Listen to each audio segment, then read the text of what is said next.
Hi, I'm Carson Bridges, a public relations major at OU. I'm going to share with you two very short but very different stories.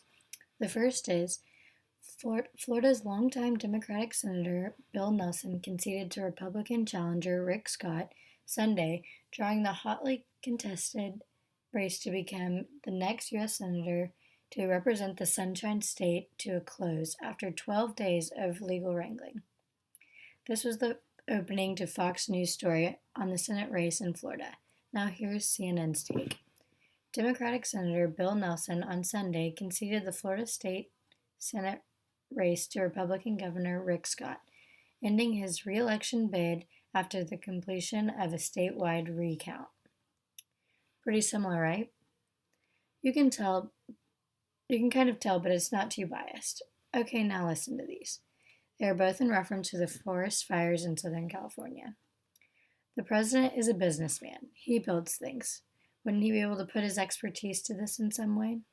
Well, we would hope so. We are hearing now from many different experts criticizing the way the president is describing what happened, criticizing the focus on forest management, saying that we have fires in the area for other reasons and that he has to pay more attention to the climate.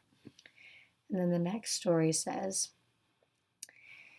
despite his initial criticism of the state's forest management, the president has committed to federal resources to aid recovery. President Trump said we're all behind each other. We're going to work together and we will do a real job. This is very sad to see. Different perspectives on the fire, right? The first one was focused on the criticism of the president, and the second was aimed towards the positive things the president has done since these fires. Essentially, direct opposites. It's pretty easy to guess the first one was CNN and the second was Fox.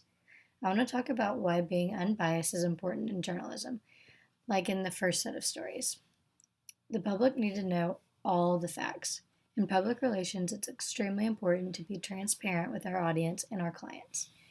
And it's the same for journalism. The public deserve to have all the facts, despite if it lines up with a political party or not. It's their choice to decide which side to take.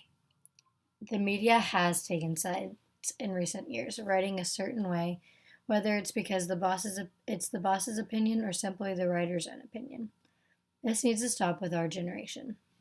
We need to do our job of giving the public all the information we can find and not be bothered by the way it turns out. The job is to present the information. CNN doesn't directly work for the Democratic Party, and Fox isn't represented by all Republicans.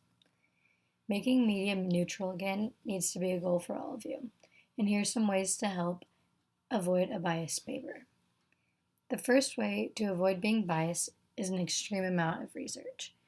You want to have all the information present and present it in a simple way that doesn't allude to a certain side. Every piece of writing has a target audience, right?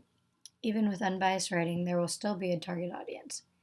However, this makes it a little bit trickier because you know how to please the audience, but it's hard to please them if there's some pertinent information that they wouldn't like to hear. In that case, you will still need to share that information because the facts cannot be altered or left out in order to accommodate the audience or the party. Another tip to avoid writing biased reports for the public is to have a peer read over your rough draft. They can identify your wording, if your wording sounds biased or not, and help out where your writing can change. The mindset of all future journalism writers needs to be focused on equal information in order to conduct a more truthful and fair nation. I'm not naive. I know everyone will not be on the same page or agree on everything. Some people just like to disagree. However, with all the information present, it can help everyone know all the facts instead of just partial ones that agree with their argument. The media has a lot of influence in the United States. Let's use that influence and create a better country that will lead to more understanding, more compromise, and more unity. Thank you. Have a great day.